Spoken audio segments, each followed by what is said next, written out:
जय गजानन.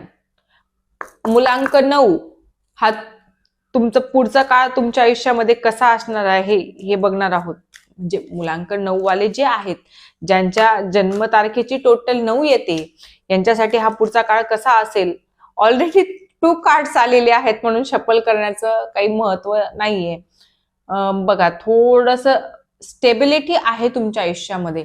खूप छान प्रगती आहे तुमच्या याच्यामध्ये आणि ज्या गोष्टी करणार त्या गोष्टीनंतर तुम्हाला थोडं परिश्रम करावं लागणार आहे.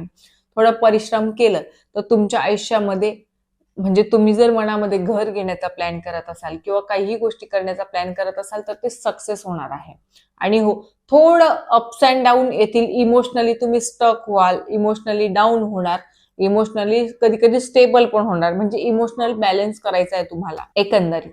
आणि सेकंड म्हणजे पराक्रम करून तुम्ही प्रॉपर्टी गेन करणार आहात. काहीतरी तुम्हाला चेंजेस करायचे आहेत, काहीतरी तुम्हाला म्हणजे अग्रेसिव्ह पद्धतीने कुठल्याही गोष्टी कराव्या लागणार आहेत. पण जे कराल त्याच्यामध्ये तुम्हाला यश छान आहे, स्टेबल राहणार, कॉन्फिडन्स राहणार, तुमचा कॉन्फिडन्स हाय लेवलला राहणार आहे आणि सगळ्या गोष्टी काही छान होतील.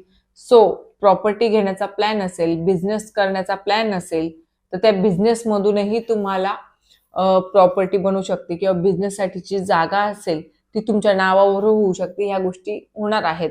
सो प्रेडिक्शन आवडलं असेल तर लाईक, शेअर, सबस्क्राईब करायला विसरू नका.